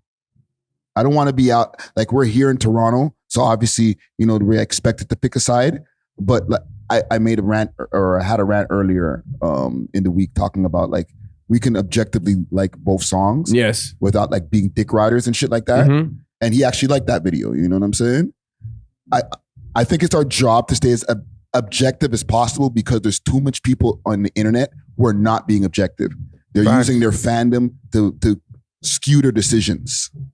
Yeah. And you know what? I think competition, the only thing that's going to bring out the best performance or your best work is competition, is the pressure, is, pressure builds diamonds. So I feel like as much as Drake is feeling the pressure, I know that he probably is glad that he has a challenge now, because I feel like he's been on the top, like unscathed for so long, and now he's like, all right, like, you know, like now people are now I can prove myself even more. I think this should be expected in some kind of way. Like, yo, this is not going to be an easy battle. I'm battling Kendrick Lamar. And like 10 other dudes. And 10 other dudes. But the other dudes are easy. That's easy shit. They can't even respond to you too tough. They're not even at the level to respond to you. But this guy, this little, 5 foot whatever guy, he's a problem. Yeah. You know what I'm saying? He's definitely a problem. Bit too much, but it's music, yeah, that's for sure. That you don't deserve. I want to tell you that apparently that line right there, saying poems with you, she's supposed to be into poetry as well and stuff like that. So it's like even a bigger dig. Like, yo, your daughter's into poetry, or alleged daughter's into poetry. Is this like I tried to search it, Drake's daughter, nothing came up. And I seen a picture that was floating around with him and an Hispanic woman and a little girl, right? And then they're saying his daughter was also his alleged daughter, because he's disproved it, like he's dispelled it right away. Okay, but they're saying that girl was in the All My Life video, the J. Cole All My Life video. Really? Yeah. And I also saw that there was a tweet from Drake in 2012 around when she would be born, and it was baby girl. The internet, man, this super sleuths, man.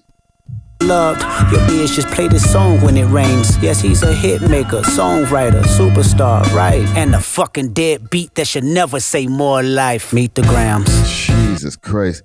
And his cadence, like he's having this like really timid, like I'm really trying to tell you cadence. Genuine. Yeah, like it's hurting him to say it thing. Jeez, the theatrics, bro. He's a lovely start, but I suggest ayahuasca. Strip the ego from the bottom. That's my bar right there. I suggest some ayahuasca. Strip the ego from the bottom. I listen to so much Rogan and the ayahuasca trips that people be talking about. I'm like, this nigga's giving him advice, bro. That's crazy. Empathize with you. You lied about your son. You lied about your daughter, huh? You lied about them other kids that's out there hoping that you come. Those extra layers of you lied. I'm just hearing them come in the headphones now. I'm like, holy, this Bear reverb. This guy's a freaking crazy person. Lied about the only artist battle with yourself. Okay, so there we have it. Wow. So we're up to date now. Yes. Hopefully by the time this podcast comes out, salute to the Monday gang out there. We'll be the last source of the songs. Maybe by Monday there'll be more songs, and then we can just move forward from there. But I think we're good. Yes. Now let me ask you in closing the segment, because we do have a couple other things we need to get to. Yeah. Where do you have the battle scored? Based on me and also Dusty's views, which I represent, I would say this is I can't. Let me take that back. Shout out Dusty. But okay, how do I have it scored? Pretend we don't got mics on. No mics. I think Kendrick's winning right now. And if there was a 10-point score battle, what's the score? This is how it started. Okay, first, Like That came out. Mm-hmm. Then Push-Ups came out, Drake's winning. Yeah. Drake's continuing to win. Then he drops Tailor Made. He's continuing. Then Kendrick catches up with Euphoria, and it's borderline tied, but Kendrick kind of might have a slighter advantage. Then he drops 616. Now Kendrick's winning. Drake tied it up with Family Matters and could have taken it home. But after Meet the Grams, I objectively have to say that Kendrick is winning the battle as of May 4th. As of May 4th, yes. Let me just make that clear. Yeah, May the 4th we with you. You know what I'm saying? What about you though? Like, you have a different. I have to say I agree with you to a degree. Kendrick is winning by a slight edge. Yes, right now, objectively. However, I kind of scored in a different way. Where Like That came out, obviously that set off the thing. And then when Drake responded with push-ups, he was out of there. Yeah. And then when he did the Tailor Made, he was up. I thought it was done. We thought it was over. But then when Kendrick responded with Euphoria, I didn't have Kendrick winning by a slight edge. I still had Drake winning by a slight edge. But it's closer now. That's where we differed. Yeah. You had Kendrick winning by a slight edge. I had Drake. And then when 616 dropped, I didn't see that much change. Like, yes, I felt like, yeah, there was some cool shots in there, but it took too long to get to it. So Drake still had a slight edge, right? Slight edge. But then when he dropped Family Matters, boom, he's back winning, he's taking the lead. Yeah. Now with this song right here, I have Kendrick, because of the different thing, the way he approached it, and he dropped 2 songs in one day, which gives extra points. Right? Like, that's kind of crazy. Like, that's unprecedented for like a modern artist. I've never seen 2 singles in one day, like right away. Yes. And like, it's almost like you're waiting to hear what Drake says so that you can drop your next song. So I give points for strategy on that I didn't know Kendrick had in him. So with that being said, slight edge for Kendrick. Not landslide, slight edge. And I'm being objective as somebody who fucks with Drake heavy. Okay, I can respect that. But what I want to bring to the table is this question. You know, like, if you've ever uploaded music to Spotify, right? If you have a distributor, it doesn't go up right away. No. That's why they're dropping on YouTube. But it's on Spotify too, no? Or no? Which what one? Papers. There ain't papers around? If there's none, we're cool. If there's which song are you talking about specifically? Is Meet the Grams on Spotify? I don't think so. I don't think it's on Spotify yet. 616 is on Spotify. I don't think that's on Spotify yet neither. I'll double check. Go on, Kendrick. Because that's too quick. That's only YouTube friendly to be able to drop that quick. Or like on your Instagram page or whatever. Okay, yeah. Euphoria is the only one out of this track that he dropped officially on Spotify. Go to singles and EPs. I guess it would just be Euphoria on discography. Or yeah, show all. You can go there. Okay, yeah, you're right. You're right. It is just Euphoria that's on Spotify. The speed is too quick for the streaming platforms to be able to keep up with what they're trying to do. Wow. And then now you kind of see the downside of these streaming platforms. Like, these guys are better off sending it to YouTube and sending it to ACK than waiting 2-3 weeks to get on Apple Music, Spotify, Deezer, all these platforms. Once they start getting into that territory, the labels have to get more involved. And it's like, nah, fam, I don't got time to wait on your schedule. We're dropping now. Yeah, like, I'm dropping this. I don't care. Like, they could drop on SoundCloud. Who knows? They're basically like using TuneCore almost. You know what I'm saying? Like, Kendrick to be able to, after he dropped Euphoria, to be like, okay, same day, let's get it up on the streamers. It's like he has to push the buttons himself or his team. You know what I'm saying? We can't go through Universal and be like, hey, I want to put out the single. Like, nah, fam, this is not a single. This is my life. Well, right? I know YouTube is loving this. Yeah. We're all loving this. We're all loving it, man. But salute to both parties. Okay. We'll check back in. Obviously, there's going to be more conversations about the battle. I'm seeing it on CP24 and all these kind of weird stations where I'm like, wow, these guys are focusing on this rap battle. Like, okay. Couple last things on that battle as well. YG dropped this track. YG 35. Yeah. He responded to Kendrick Lamar. Shout out YG, man. He took offense, bro. The Toronto accent thing, that's what got him, bro. The Crody, Annie. Crody. It's funny because now all Americans, like, that's like the new A. Yeah. Like, it's Crody, and it's always like the high-pitched voice. Crody. Oh, man. So he's got it up here. Streaming platforms. Bad Kid, Mad City. He's got the little Kenny thing here. You interviewed YG, right? A couple times. You should get him on the next interview. No. We're talking. We're gonna make sure to get him up in here. Where's the song? He's got a lot of different pictures here. Let me go. Was that Nipsey Hussle? What the heck? He's got YG, not YG. He got Kendrick here with the honey pot on his head. Not the honey pot. The honey pot. Oh yeah, that's YG shaking hands with Nipsey when he was on the run. Holy. Yeah, because he went to LA. He told me the story about being in LA the first time he was out there, and he almost, like, some guys try to like backdoor him in a way and all types of shit. But yeah, YG's working. Let's play some of this. I just press on my device and then killers pop out and send you Jesus Christ. Bro, I'm not gonna play the whole thing, but like he's getting at Kenny's neck right away. He said, "I never searched for a Kendrick song in my life." I rate it, man. I rate the energy of Toronto rappers getting at, picking up this beef, saying, you know what, like Drake, we got you, fam. We can do this too. We can rap. You know what I'm saying? I like that because they see that 20 dudes are literally trying to take his head off. They're like, nah, don't worry. Like, we're not gonna let you go out like that. Yeah. Even though, like, who knows if Kendrick knows who YG is? Maybe he does. He probably does. He knows who Pressa is. So if he knows who Pressa is, he's seen YG. If he's seen Pressa, he's seen YG. Do you think Kendrick's heard the song? I think somebody from his teams probably let them know that, like, yo, the guys in Toronto are kind of upset. So at some point in time, Kendrick Lamar might have to address the fact that he doesn't have any hate for Toronto. He might just have an issue with the boy because he's still got to go make some money over here. Did Drake release Family Matters on Spotify? Good question. Because I just want to see the credits because here, you know, how you could see like who made the beat. That's a great question. Yep, right there. Good SEO. I put an FA. Fam. You wrote fam and that's the first thing the that algorithm popped knew. up. Yeah, how do you see credits? Do you have to click the 3 dots or whatever? Let's go to credits. View credits. Family Matters performed by Drake, written by Boy A.W.O.L. Wonder, Tay Keith. Yeah.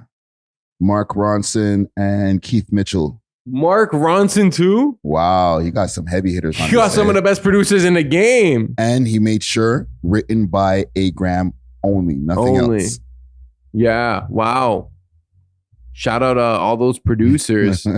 Wow. It's a different time It's right muy now. caliente. It's very, it's getting hot in here, bro. Like, well, listen, salute to YG. I want to give him a salute for being the first one out the gate. We'll keep a track on different Toronto rappers and we'll, because I think this battle will probably go on to the summer. This is going to be years. This is about to like a world war. Like, they got to stop at some point. You can't. At this point, you're 7 songs in. We might as well get 10. After you're at 10, you might as well get 15. You ask for an inch and they take a mile, bro. Adonis is going to inherit this beef. I know. Like when Adonis starts rapping at like 18, like, you should have never said that about my dad. Oh, man. Him and Kendrick's kid are going to be fighting about this shit, bro. That's crazy. There's one thing. I don't even have my list in front of me. Where the hell is my list? Okay. Yeah, we talked about, Bishop. That's what I want to make sure to address before we get out of here. Wow. What a crazy story to break almost. Like, big salute to Bishop Brigante. Legend. You know, I interviewed him back in the day. Really? Like 7 years ago. I don't think he remembers. It was at Fusion Radio at UFT Scarborough. Okay. I don't know how we got him. Super down to earth and very hardworking. Yeah. Knowledgeable, like true hip hop artist. Yes. And he's done so much things from being like one of the only Toronto rappers to get on, if not the only Toronto rapper to get on 106 Park's Freestyle Fridays. He was in movies. Right now, he's dealing with a lot of health issues. Pray for him because he's dealing with colon cancer. He's got a GoFundMe that I have in the link in our link tree. So if you all want to donate to that, and he's trying to bring down the age for when it's mandatory or at least recommended to start getting testing for that to in the late 30s or at least mid 30s, because they don't usually recommend it to like in your 40s to get a test for prostate cancer, but he's not in his late 40s or mid 40s, and he's been diagnosed since his late 30s. So he's trying to bring down the age. Like he's doing his activism to try to bring it down.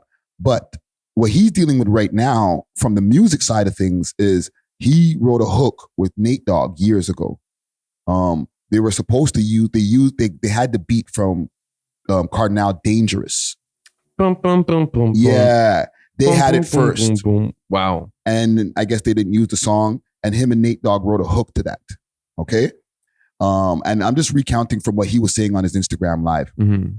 What ended up happening, because they never used the hook, Erick Sermon, who I guess had something to do with that song in some kind of way, was able to get that hook and reuse it on something more recently. Erick Sermon and producer Dave Strickland, who's from here, he's associated with the OVO camp and stuff like that, as well as the Def Squad camp. I've interviewed Dave Strickland, aka Gordo, back in the days. Okay, so Gordo and Erick Sermon took the song, the pieces of the song, remade something, cut Bishop out. Bishop hasn't received any money, so now he wants his money. I'll play a little bit of his rant. my Nate Dogg vocals. They took all that shit. They went and got the record cleared. Well, they lied to the Nate Dogg estate. And they did whatever they did, right? Wow, Big Tweez was there. Tweez was there. That's crazy. Big salute to producer Big Tweez. So, Gordo calls me and he goes, yo, we got this record, da-da-da, and yo, I gave him Nate Dogg vocals. I'm like, what? I'm like, what the fuck you mean you gave him the Nate Dogg vocals? That's me in the comments. I'm like, trying to make sense of what he's saying to me, right? Anyway, so he keeps telling me, yo, E's gonna call you, Erick's gonna call you, they're gonna make it right, they're gonna pay you all this money, they're gonna give you publishing on it. But they took my vocals. Oh, my bad. So even though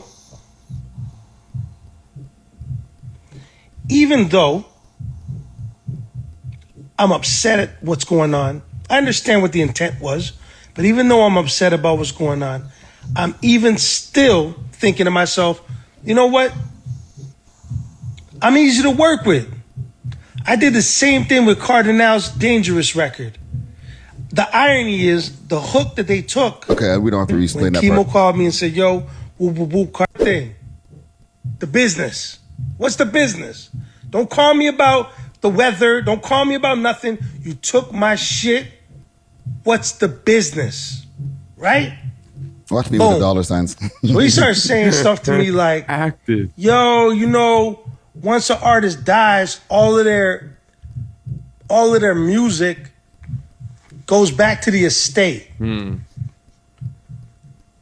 if I bought it. Not if I paid for it. Not if I paid for the session, etc., etc. No, that's not how it works. That shit is mine. Not to mention the stuff that Nate gave to me. That's mine. And I've had it for years because I didn't want to ride off of his death. I held on to the vocals because I wanted to respect his legacy and I wasn't going to do nothing with it until... Okay, he goes off on Gordo. He goes off on E.W.O.L, a.k.a. Erick Sermon. He's saying that these guys haven't paid him. They've been checking on him, but they didn't want to pay him. He said something about they asked for his Cash App information, but they weren't giving him the specifics of how much they wanted to send him, because if he gives them the Cash App information and they just send him like $1,000, he's basically admitted to like, yeah, I've accepted money. Yeah, then you're done. Right? You can't fight it in court as much. After this, Nate Dogg, not Nate Dogg, my bad, RIP Nate Dogg. Erick Sermon blocked Bishop.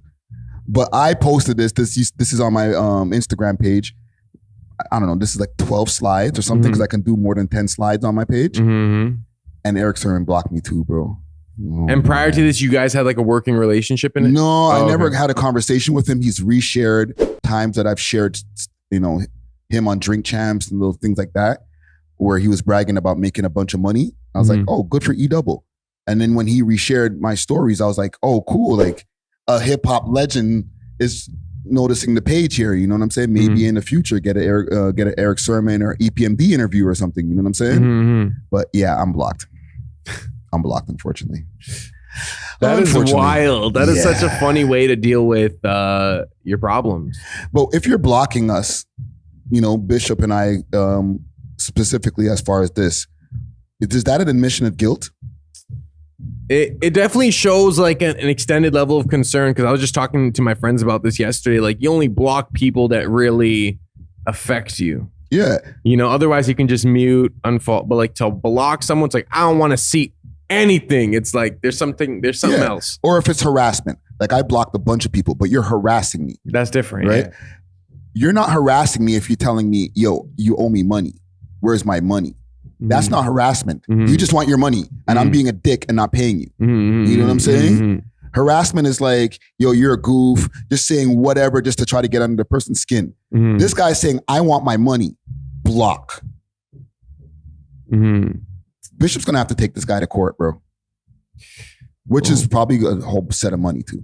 Well, hopefully, justice is served and he's given what he's owed. He's a staple in Toronto hip hop, and I wish him the best.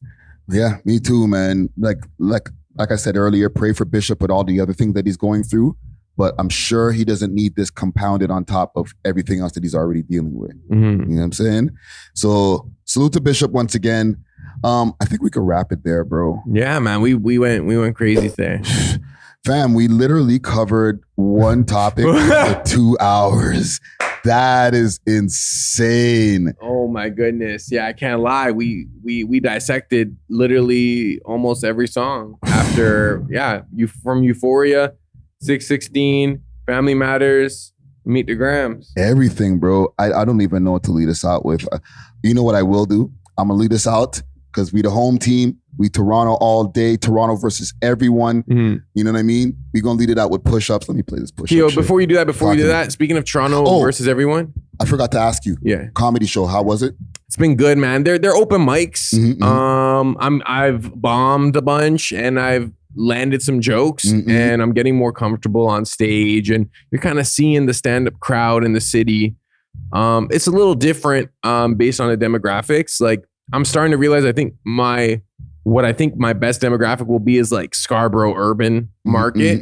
A lot of stand-up comedy downtown, it's like alternative white, you know what I'm saying? Like hipster a little bit.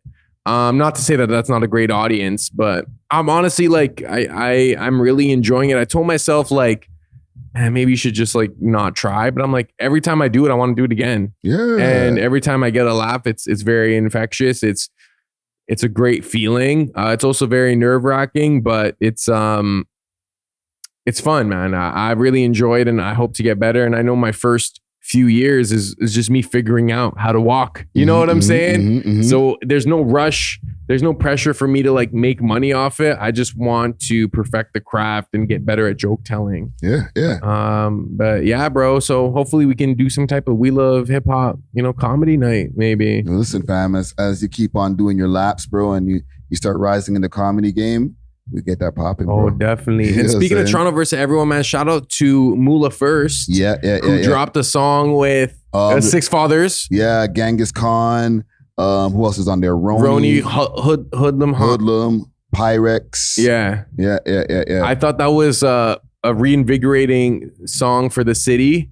And I think it was kind of needed to kind of remind us that, we got some local talent here too that's, like these type of collaborations will happen every day. And I understand Roni and Honcho have some type of issues. And they've had them. Yeah. So I like the song.